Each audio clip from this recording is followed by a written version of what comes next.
watching Rogers TV.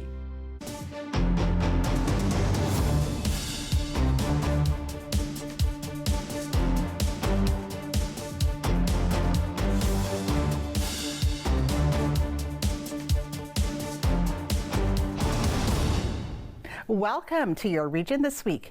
I'm Andy Carroll Woolery.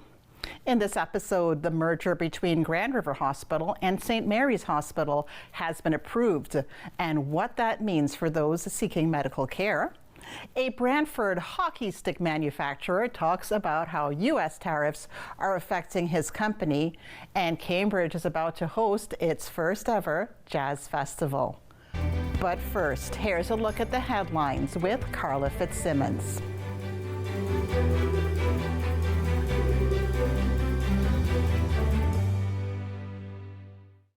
Thanks, Andy. Ontario is offering close to $11 billion in aid to support the province's workers and businesses. This is to help shield the economy from uncertainty and the effects of U.S. tariffs that have been imposed. In a press release, the provincial government stated it's deferring selected administrative taxes for 6 months and issuing a $2 billion rebate for safe employers through the Workplace Safety and Insurance Board. This is in addition to the $2 billion rebate distributed in March. The government has also issued tax relief for businesses across 10 business-related tax programs, including employer health tax and insurance premium tax. The auto sector is gearing up for big changes now that U.S. President Donald Trump has officially slapped a 25% tariff on all vehicle imports. Mike Farwell spoke with an associate professor of engineering from the University of Guelph on what this could mean. Here's an excerpt from that interview. Do you anticipate that we will see job losses in the automotive sector in Canada if this continues? Yeah, I'm not an economist, so I wouldn't be for sure. But higher prices and things like lack of parts or more increased cost parts, the prices usually go to the consumer. If the consumer is not buying in, if they're not kind of now absorbing this cost because they're saying, I wanted to buy a car, but now it's an increased price, I can't afford it anymore. You didn't need that assembly worker on the line to put together that vehicle now because now it's an unsold vehicle. So I wouldn't be surprised if there are some job cuts and job losses. And then usually we only think of the ones on the assembly line. When we see videos on the news, it's usually the person putting the tires in or the vehicle is almost complete. There are many, many steps way before that in the part suppliers and then in the design stages that working in offices. So we usually kind of see the assembly line part, but then I hear there's sometimes 5 or 6 people for every person on the assembly line. So it's a huge infrastructure and a huge chain. In response to those recently imposed U.S. tariffs on Canadian goods, the City of Brantford has launched Buy Canadian, Shop Local campaign to encourage residents and businesses to help support local products and services. So during the pandemic, we did something similar in terms of a Buy Local campaign or mission. This time around with tariff and trade talks, it was a direction out of the mayor and his direction to prepare and do a working task force group on tariff and trade. One of the criteria or one of the directives was really to initiate a Buy Local, Buy Canadian campaign. So we've done that. Mm-hmm. And I have to preface that with the fact that we're not saying don't buy from our U.S. Affiliates either, right? Like that's a main thing, but it's really to promote buying local in terms of our farmers market and anything else. And truth be told, I think the public's already done a very clean job of doing that themselves. There's lots of resources out there, and so with that, by Canadian campaign, we've also initiated on our microsite, so Advantage Brantford so our economic development department has an Advantage Brantford site where we've prepared and created our own Buy Canadian webpage. So there's a lot of resources and links that are on there to support local and to support Canada.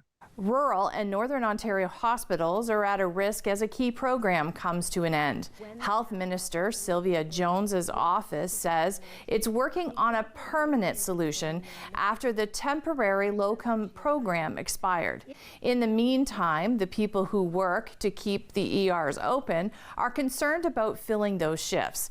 The program offered extra pay to doctors to cover emergency shifts, helping to prevent ER closures. Some hospitals will still get funding for doctor coverage, but it's unclear if it will match previous support. Waterloo Regional Police Service is warning the public about an increase in sextortion-related crimes and is encouraging the community to take preventative safety measures. Since 2020, there have been over 700 incidents of sextortion reported to WRPS. Sextortion is a form of online blackmail where someone threatens to send a sexual image or video of a person to others if the person doesn't pay them or provides more sexual content. In 2024, officers investigated close to 200 cases of sextortion. 42 of those incidents involved victims under the age of 18. Coming up, elbows up. A Brantford manufacturer continues to create Canadian-made hockey sticks. Details ahead.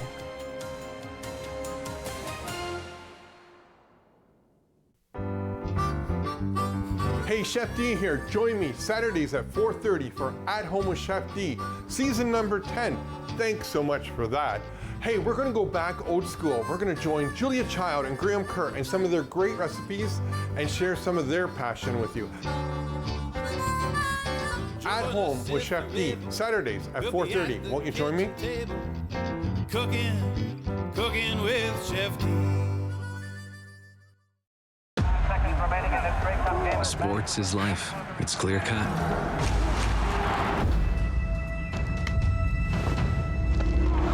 Everything's out in the open.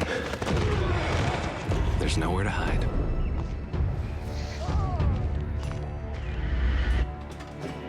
I had to prove myself more than anyone else. You must be so proud of your son. He's gonna go pro. The sky's the limit.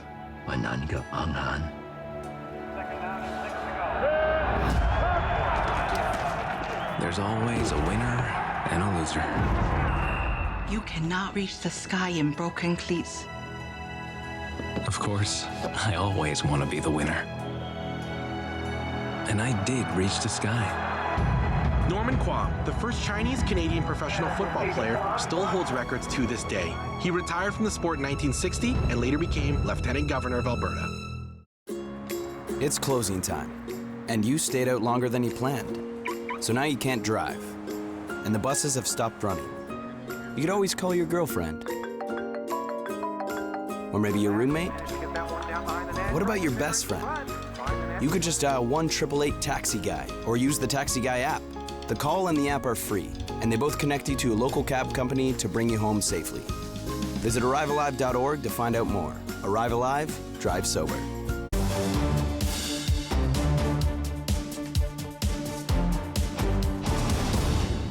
Grand River Hospital and St. Mary's General Hospital have officially united as the Ministry of Health has approved the merger. It's now known as the Waterloo Regional Health Network, or REN.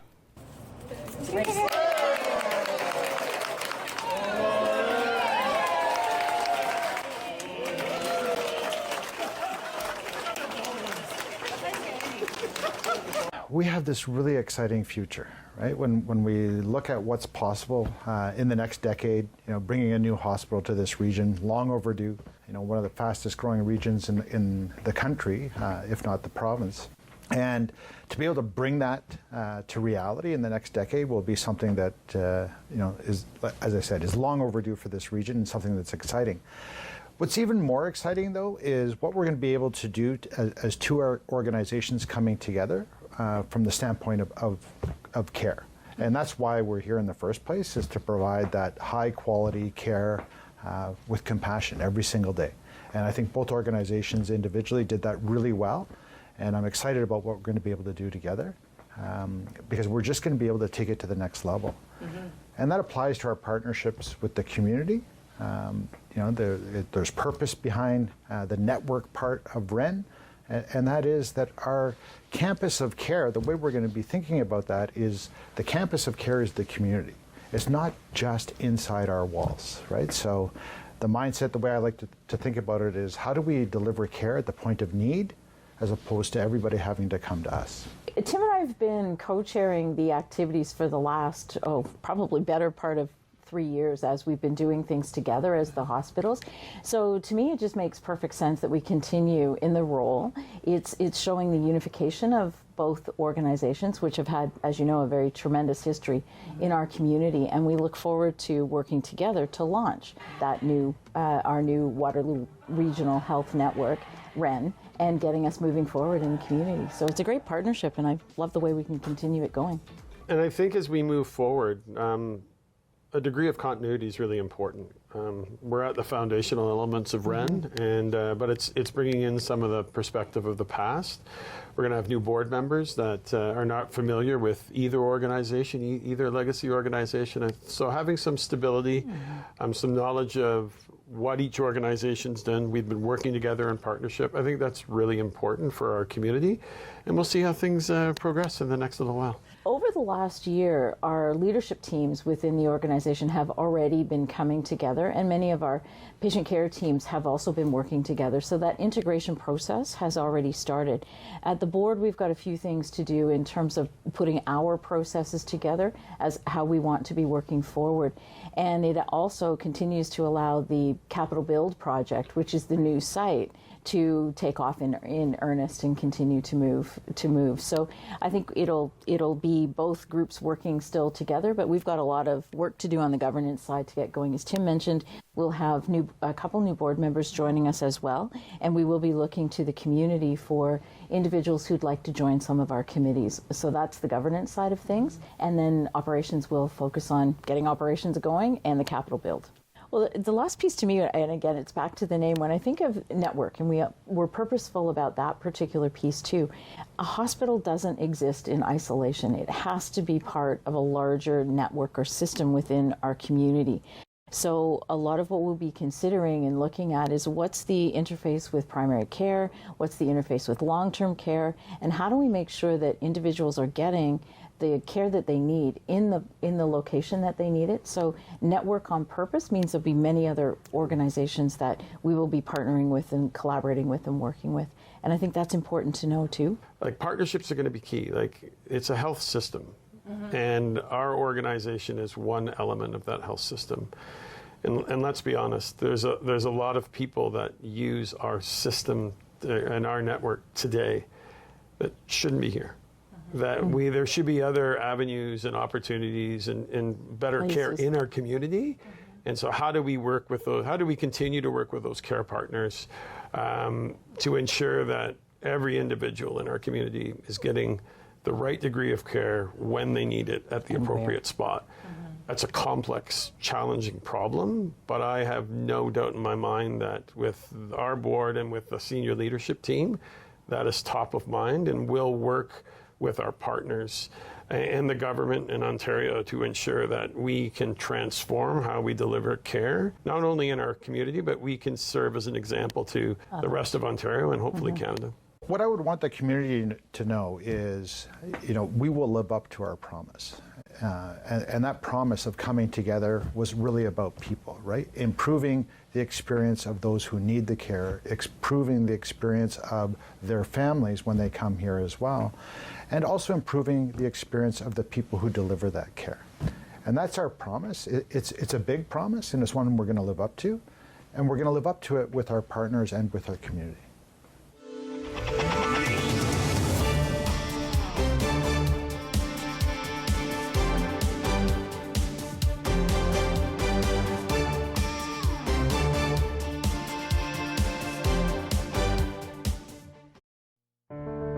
Have you ever thought about just how much politics you speak about just in your own kitchen or in your living room?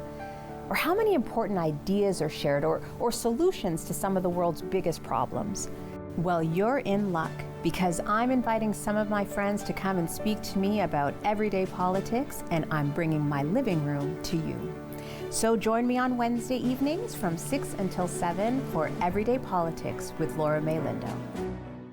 It's time to get a little messy. Thursdays, Top Chef heads north. Welcome to Toronto.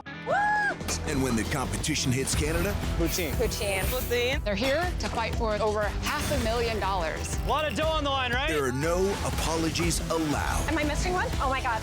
Woo. Sorry, not sorry. My job's not done until I win. Can I compete? Top Chef, all new, Thursdays at 9 on Bravo. On May 22nd, KW Oktoberfest Rogers Women of the Year pays tribute to outstanding women in our community, and you can be a part of the celebration. Get your tickets today at womenoftheyear.ca. Get to know the candidates running to be your MP and represent your interests in Ottawa. Watch the local campaign on Rogers TV and on election night, the local results. Rogers TV. Watch, learn, vote. When I was diagnosed with Guillain-Barré syndrome, I was deteriorating in front of everybody. All my life I lived with sickle cell. I went through a tragic crisis that put me in a coma for 3 weeks. While I was in there, I received a lot of blood to put me in a healthier state. I was given the plasma then through IVIG. Even though that happened so long ago, it still has a massive impact on me today. Thanks to donors, I can live another life. Because of you, I will be seeing my grandchild.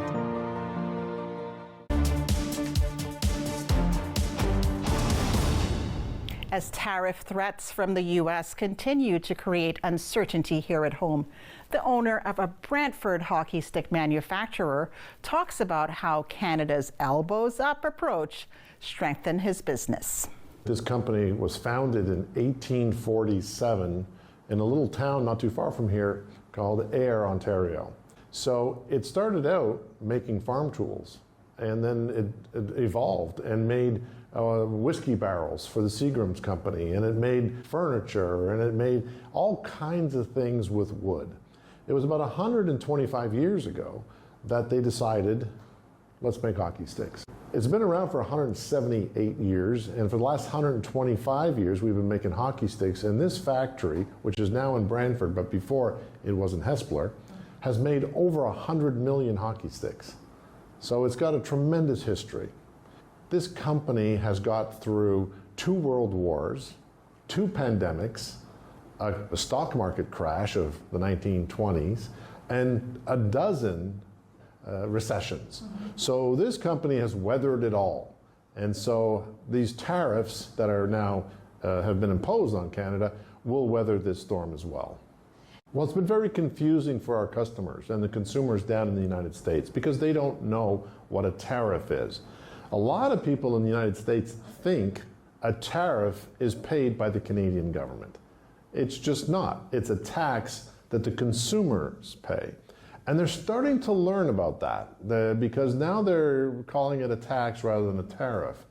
And so what happens, our customers who are NHL teams in the United States and customers who want to buy 2 sticks or 5 sticks or 10 sticks, or NHL teams, like I said, who want to buy 5,000 sticks, or retailers who want to buy 10,000 sticks. They all have the same question over the last 2 months. How does the tariff impact what I'm ordering from you? And so a lot of our customers have either paused the order until they find out, or rushed the order so they can get their sticks before any tariff would go into effect. So it's been a very difficult time for a lot of people and a lot of businesses. But the Canadian government really has put out there that, the unifying message of Made in Canada.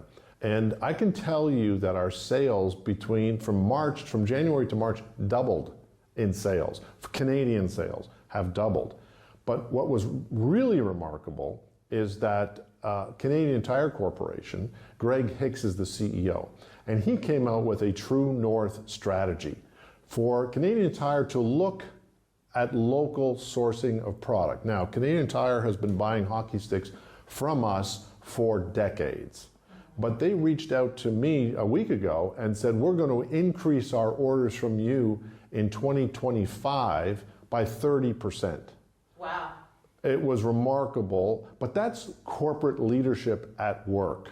So I think that what's happened is that we've all sort of realized that we're under attack and we have to work together and support each other. And I am the prime example of Canadians coming together on an individual basis, on a government basis, but on a corporate basis, speaking of Canadian Tire and Greg Hicks.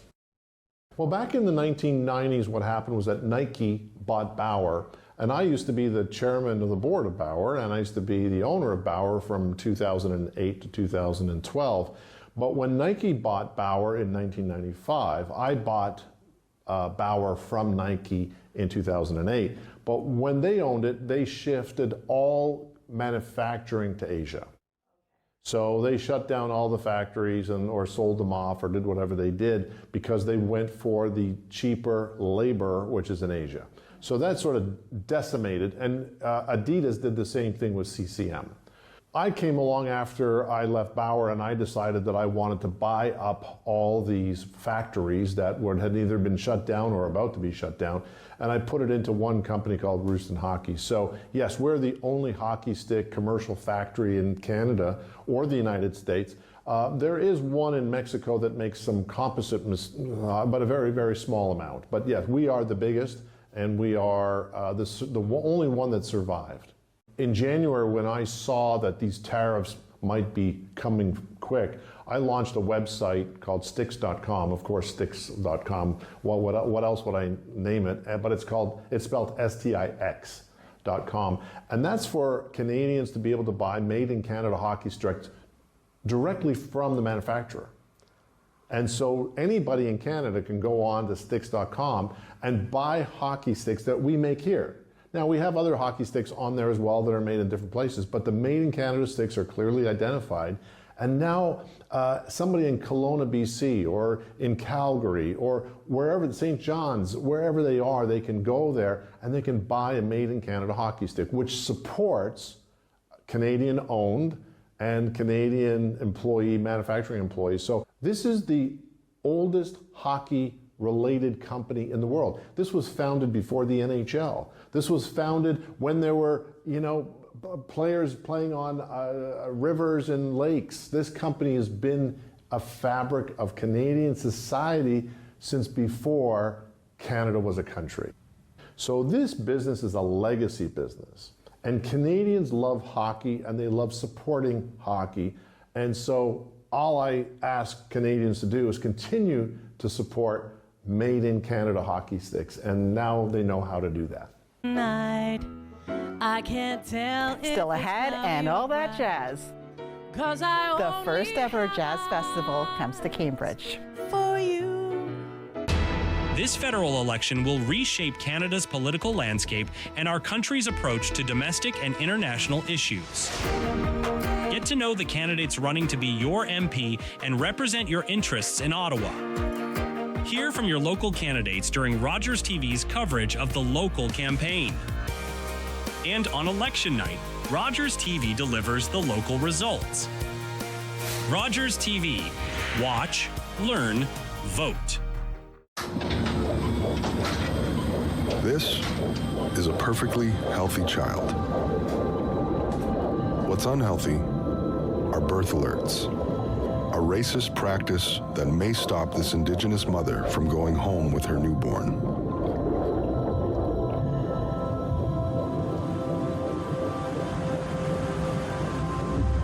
Become an ally. Rise above racism in healthcare. As I looked upon the battlefield in front of me, a German star shell lit up the desolate landscape. I watched as a bullet smashed through the bridge of my nose and left me to the mercy of the darkness. I worried I would be dependent on others for the rest of my life. But Sir Arthur Pearson and the staff of St. Dunstan's had other plans. With their help, I knew I could be self-reliant, and I wanted to bring this idea home to Canada. I wanted Canadians to know that we could hold jobs, that we could contribute, that regardless of sight, all would read. That we, the blind, would shape our own lives, our own destiny. Blinded by a sniper's bullet in 1915, Edwin A. Baker went on to co-found the Canadian National Institute for the Blind, shaping a path forward for the blind across Canada for generations to come.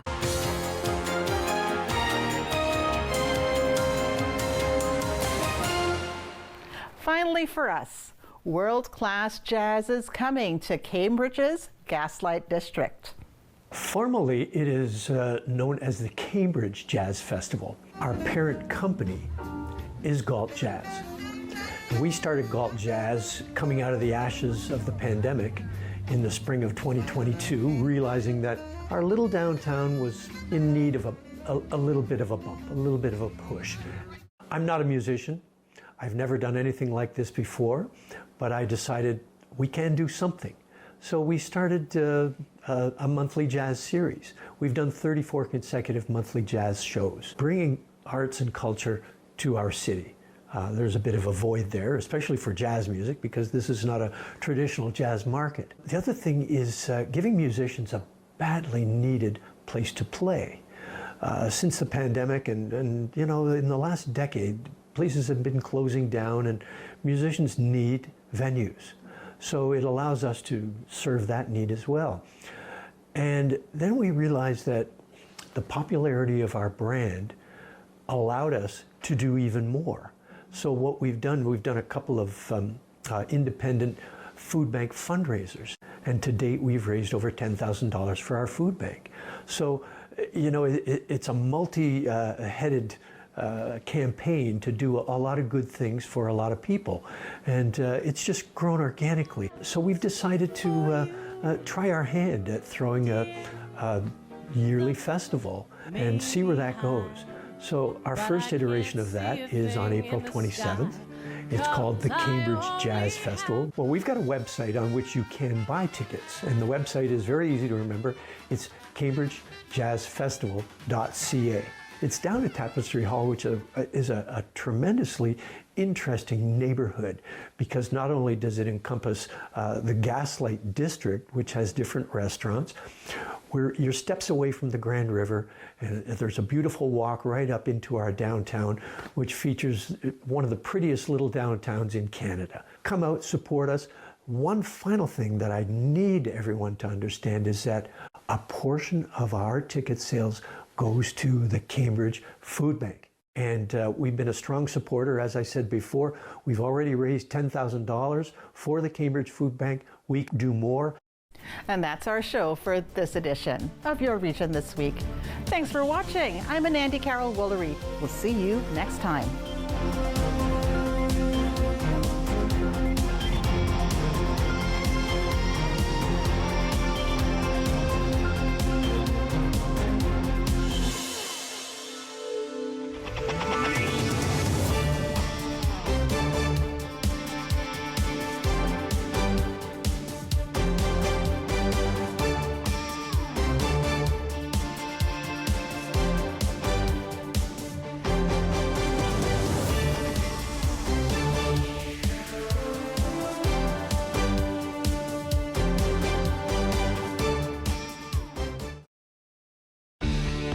Connect with us by visiting our website or email us at comments@rogerstv.com. With Canada's sovereignty and economy under threat, this election is a defining moment for the country. There's so much on the line.